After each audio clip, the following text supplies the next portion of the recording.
trazer aqui o professor Nildo Oriques, está aqui entre nós. Nildo Oriques, está aqui ele.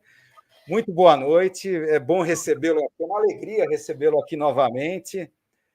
A nossa última discussão aí teve assim grande impacto aqui entre a comunidade aqui do Cine Gnose, o pessoal conversou, discutiu assim longamente. Então é legal. Então seja bem-vindo, professor Nildo Oriques. Obrigado, Wilson. A todos da tua comunidade, fico satisfeito que teve alguma repercussão positiva, especialmente em gente que está vinculada à crítica da arte, à crítica do cinema. Você sabe que o ambiente universitário, essa divisão social do trabalho, ela cria uma divisão burguesa do conhecimento, de tal forma que um economista nada sabe de história, o historiador nada sabe sobre cultura, da cultura nada sabe sobre design, e assim sucessivamente. E aí se criam o comportamento tecnocrático, né? Então, é um prazer voltar aqui a falar contigo, depois de longo tempo, quer dizer, temos acumulados aí um passivo para tratar. Tem um grande passivo aqui para a gente tratar, que é essa questão aí do resultado aí das eleições, né? O que restou para a esquerda, essa vitória que está... É claro que a gente tem que admitir, do centro-direita, né? E esse projeto aí PSD, Kassab aí por trás, e o que é pior, como o próprio Lula, que a gente fala dessa esquerda liberal, como você costuma se referir, está alimentando esse tipo de coisa, né, que vai repercutir em 2026. Então, eu queria ouvir de você sobre essa questão. Né? Bem, Wilson, o grande derrotado das eleições chama-se Luiz Inácio Lula da Silva, e é também o grande responsável por sua própria derrota. É preciso, inicialmente, já descartar a ideologia petista, o artifício, segundo a qual nós estávamos submetidos a uma eleição municipal. Essa eleição não teve nada de municipal, foi uma eleição nacional, nacionalizada nos termos, na crítica, e que produziu um efeito devastador. Foi um efeito devastador. Em terceiro lugar, não só Lula foi o personagem responsável, ele mesmo, por essa derrota, como essa eleição foi nacionalizada, e o terceiro aspecto, mais evidente, até para aqueles que são mais, digamos, terraplanistas, no lado do PT, foi a avassaladora vitória política e ideológica da direita brasileira. Não foi só uma vitória eleitoral, conquistando prefeituras que servirão como comitês eleitorais para a eleição presidencial de 2026. É algo muito maior, uma acachapante vitória eleitoral com uma gigantesca hegemonia política ideológica da direita. Daí que tá todo mundo, alguns surpresos. Eu não, porque desde o ano passado, desde janeiro já, mas também em junho, e há mais ou menos um mês e pouco, numa conversa no canal da Revolução Brasileira, nós dissemos em alto bom som que seria uma vitória avassaladora da direita. E não deu outra. E não estávamos baseados em pesquisas de opinião que eu raramente observo. Estava observando uma avaliação política. E que avaliação política é essa, estimados camaradas que estão aqui nessa conversa? É o fato de que o governo atual, o governo petucano, é um governo da classe dominante. E eles aplicam a economia política do rentismo, exatamente como fazia Bolsonaro. Exatamente igual, sem tirar nem pôr. Como fez Michel Temer. Exatamente. O programa é o programa Ponte para o Futuro, que é uma ação enorme de avanços de privatizações, com assalto ao Estado gigantesco através da dívida pública, cujo comitê de negócios da burguesia está muito bem assentado no Banco Central, e E há aquilo que até agora aqueles mais arrependidos estão querendo anotar, que é o contraste, o abismo entre o que o Lula prometeu e o que ele faria. Eu digo, Wilson, e todos que me escutam aqui, que para nós, não é, nós da Revolução Brasileira, não é nenhuma surpresa, porque nós defendemos o voto nulo nas últimas eleições. Eu sei que naquelas circunstâncias, e diante da alienação que está submetida grande parte da nossa população, mas também acompanhada de uma iracúndia contra todo esse sistema que aí está, que é um sistema opressivo, explorador, que garante lucros exorbitantes para a classe dominante, um paraíso na Terra e um inferno para a grande maioria da população. Eu sei que aquela decisão nossa da Revolução Brasileira de votar nulo numa eleição e se colocar claramente em oposição ao governo petucano de Lula e Alckmin trouxe para muita gente a impressão de que nós éramos sectários e que nós não tínhamos uma correlação de forças. Mas nós tínhamos dois postulados básicos, Wilson. O primeiro é que nós afirmávamos categoricamente que vencer as eleições não alteraria a correlação de forças. Rigorosamente não alteraria a correlação de forças. E o segundo postulado era que julgávamos uma ideologia barata, sem sustento na realidade, a ameaça de um neofascismo ou de um fascismo que estaria dobrando a esquina e pronto para nos devorar a todos. E como essa ladainha já existe desde 2018, quando Bolsonaro venceu, nós estamos vendo que o país não está submetido ao fascismo, o país está submetido a uma ofensiva ideológica política da direita brasileira, com apoio nas embaixadas, etc., e que a vitória de Lula e Alckmin não só não alterou a correlação de forças, como o governo não toma nenhuma medida para enfrentar o suposto neofascismo. Ou seja, aqueles dois bordões da campanha eram rigorosamente falsificações grotescas de uma análise destinada a iludir os amplos setores e manter, nesse mesmo diapasão, as ilusões de uma esquerda que eu chamei sempre de liberal e que mostrou nessa conjuntura que a ultradireita derrotou o liberalismo. O liberalismo de direita está cada vez mais somando com a direita. E o liberalismo de esquerda está cada vez mais solitário, com uma base social menor e com uma incapaz em qualquer medida, seja de governo, como a ausência de medidas políticas para contrarrestar o efeito ou simular ou mesmo construir, ainda que precariamente, uma ofensiva, vamos chamar assim, generosamente antifascista. Não existe. Então, numa análise criteriosa, eu reafirmo aqui aquela nossa conversa lá de trás. Cada uma daquelas teses, aqueles que podem considerar um exagero, um despropósito, que verifiquem lá atrás a conversa que nós tivemos e que o nosso diagnóstico, lamentavelmente, está se cumprindo. Mas não há surpresa. Nós sabemos que temos que, para pegar musculação, remar contra a maré. Ninguém na maré. E vou antecipar algo mais, viu? Os resultados que virão aqui, agora, em São Paulo, em Porto Alegre e outras capitais, e outras cidades mais ou menos de porte, será mais acachapante a derrota ainda. Veja o caso de São Paulo. O Lula hoje declarou que o PT teve 50 mil votos, que era voto nulo, porque uma proporção significativa dos eleitores petistas não engolem o Boulos. E olha que o Boulos é um bom moço, discípulo de Lula, e que tenta imitar em vários aspectos, de maneira ridícula e pueril, a trajetória do Lula. Então, um Boulos que fala em empreendedorismo periférico, um Boulos que é muito raso nas questões de política, de Estado e ideologia, um produto de uma combinação perversa entre a impotência do movimento social que ele dirigiu no passado e um produto midiático, mas sem substância histórica. incapaz de enfrentar a direita no estado de São Paulo, incapaz de representar, inclusive, o legado de Lula.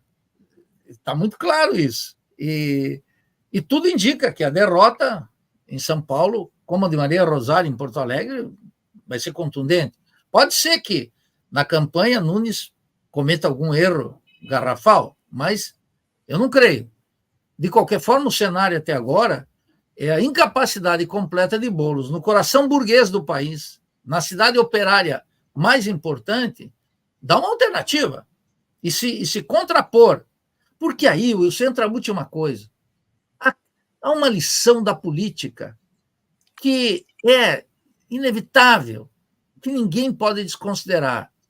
Quando a derrota estiver à espreita, você deve abraçar suas bandeiras e perder com elas, porque historicamente se acumula.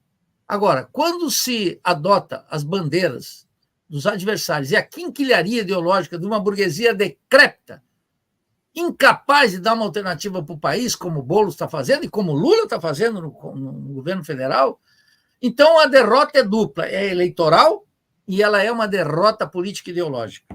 E aí está o núcleo da nossa conversa.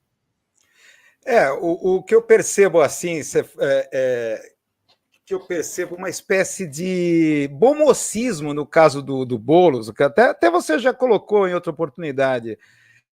Essa coisa do bom mocismo, do acolhimento, do coraçãozinho, do amor, falando para as massas, não, vamos salvar a democracia, como se as massas estivessem pensando democracia, amor, como se isso fosse decisivo para as pessoas.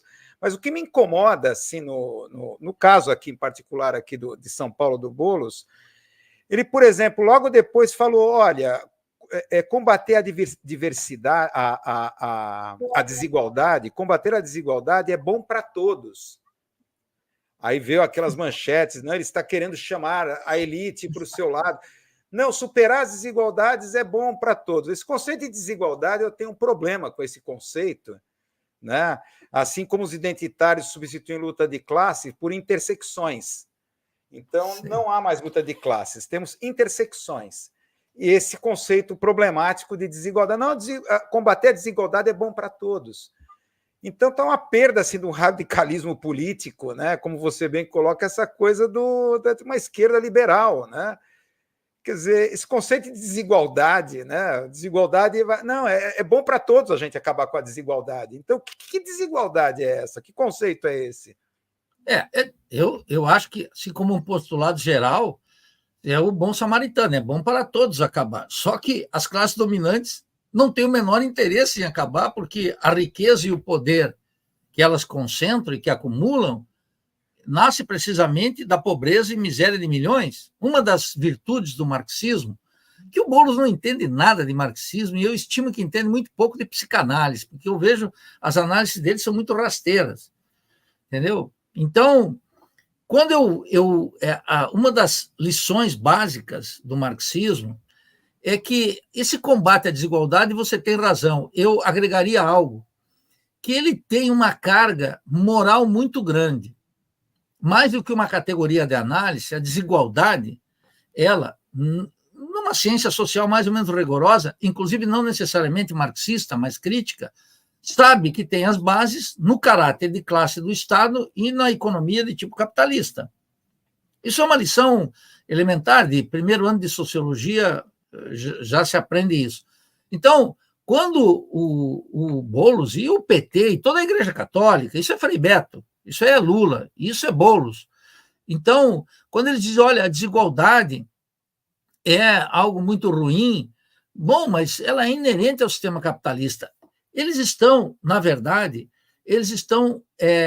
o que comanda esse discurso é um apelo de ordem moral. E nós aprendemos na luta política latino-americana e universal, aqui no Brasil, que a moral e o moralismo é uma impotência em ação. Que os oprimidos de São Paulo, aqueles que eu vejo deitados na Praça da Sé ou na Praça da República, ou aqueles que habitam na Zona Leste, em toda essa metrópole que é São Paulo, eles não acreditam nesse apelo moralista. porque eles sabem que a política não é movida por apelos morais. E muito menos, se valorizamos um pouco essa crítica à desigualdade, nós diríamos que está assentado num humanismo desbotado que não chega nem no Victor Hugo, que era um liberal francês lúcido, que escreveu Os Miseráveis. Porque a luta humanista de Victor Hugo, ela implicava, por exemplo, nas barricadas e na luta dos socialistas, e uma luta tremenda, uma luta de classes de barricadas que vocês podem ver nos Miseráveis de Victor Hugo. De tal forma que até essa literatura de um grande escritor, que é Victor Hugo, né, que Marx leu com detalhe, inclusive, está ausente da perspectiva de Boulos, de Lula, de Frei Beto. Isso é um discurso de natureza religiosa e sem capacidade de penetrar nas massas, porque a vida das massas, numa grande metrópole como São Paulo, ela está orientada pelo desemprego crônico, por uma baita taxa de exploração da força de trabalho, que condena 94% da população economicamente ativa a viver com rendas até 2 salários mínimos e meios, com mais de 50 milhões de precarizados, com uma situação do mercado de trabalho que o governo do presidente Lula não tem um programa sequer para reverter. Então, eles ficam festejando, Wilson, o dado da queda do desemprego. Com essa metodologia aí do IBGE, que nós sabemos é verdadeiramente espantosa, quando a gente passa o crivo e começa a ver, inclusive, a metodologia do Diese, dos sindicatos, que é muito mais rigorosa e que capta fenômenos mais brutais da existência da classe trabalhadora.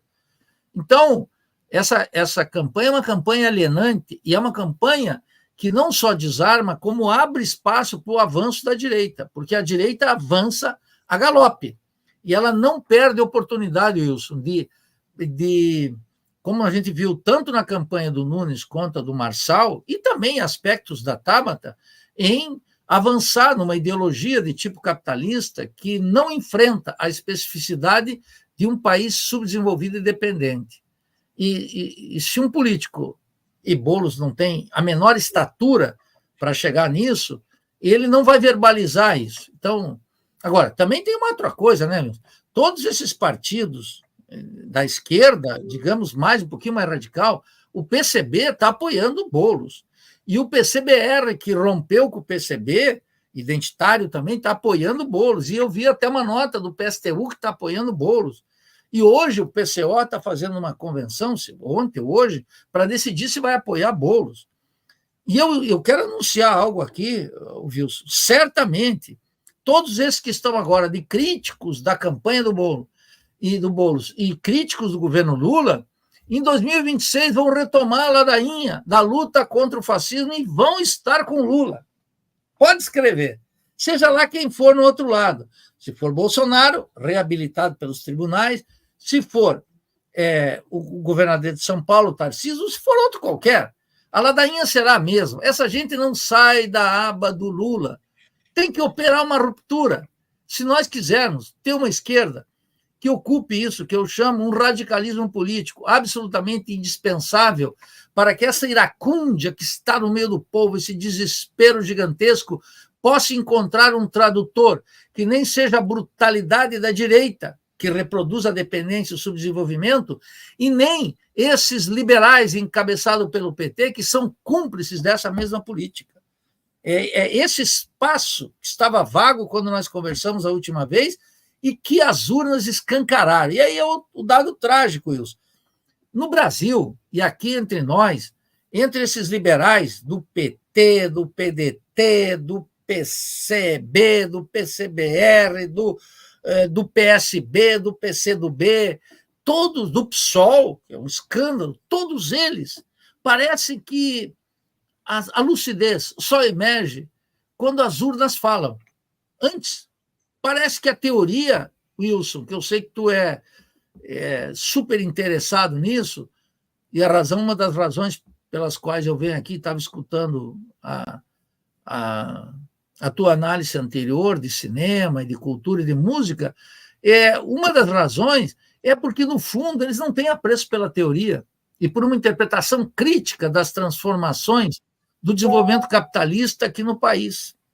É trágica a situação, mas ao galope da direita, nós que representamos o radicalismo político e muitas outras pequenas organizações, e gente como você, e muita gente do teu canal, e muita gente que está absolutamente descontente com isso, vai começar a praticar uma rebeldia que vai colocar as coisas nos eixos. Um país nunca se suicida, e um país nunca fica sem uma proposta radical de esquerda. Como você colocou, desde as jornadas de junho de 2013, há uma insatisfação no ar, tá? Que a extrema-direita capturou, cooptou. Quer dizer, enquanto a esquerda vai se liberalizando, então, por exemplo, essa proposta acabar com a desigualdade. De que desigualdade estamos falando? Na cabeça dele, é claro que é do ponto de vista liberal, é desigualdade de oportunidades. Então, vamos dar oportunidades para todos. Então, o empreendedorismo. Então, na cabeça deles, a desigualdade é de oportunidades, não é de um sistema que reproduz a desigualdade. Tá? A crítica anticapitalista, o que faz uma esquerda? Vamos lá. A esquerda tem que defender o socialismo e a Revolução Brasileira.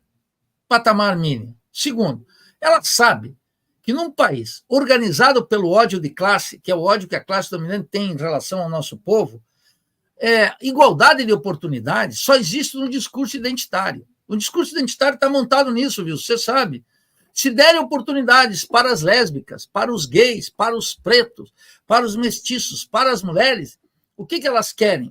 Nós queremos oportunidades, mas o sistema nega por excelência isso para a maioria do povo.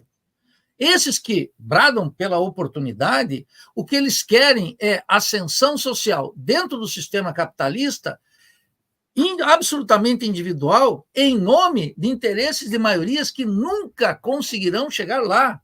Então, uma prática cínica, burda, e aconteceu outra coisa, né? Eu vi, por exemplo, hoje eu recebi uma análise, o número de prefeitos pretos e pardos, segundo o Tribunal Federal Eleitoral, que estão alinhados com a direita, é mais de 70%. Então, esse identitarismo agora, ele voou bem baixinho, e ele voou já tentando, insinuando, ainda que muito modestamente, porque tem um vício de origem, um certo universalismo. Eu já comecei a ver lá no Rio, teve uma candidata a vereador que dizia assim, não basta ser mulher, tem que ser combativa. Olha, já começa uma mudança. Então, mas não tem alternativa, porque dentro do PSOL o identitarismo comanda. Todas as candidaturas, todas, absolutamente todas, ou são porta-voz aberto ou pactam com aquele identitarismo. Então, sem esse caráter universal da luta, que é precisamente da classe social, tem outros que ainda aí é de um baixo nível terrível, porque eles descobriram, Wilson, que classe tem gênero e raça. Olha só, isso é verdadeiramente espantoso num país como o nosso, que tem apenas 10% da população preta, 45% parda e 43% branca. Esse é o dado do censo de 2022. Então, nessas circunstâncias, não existe um radicalismo político, e esse identitarismo ele fica como um mote muito importante para a direita bater. E aí a direita bate duro e leva a maioria entre as mulheres, leva a maioria entre os pretos e tem hegemonia total no movimento LGBT. Se tu for na marcha gay em São Paulo e propor uma reflexão para o socialismo, ele te expulsa de lá.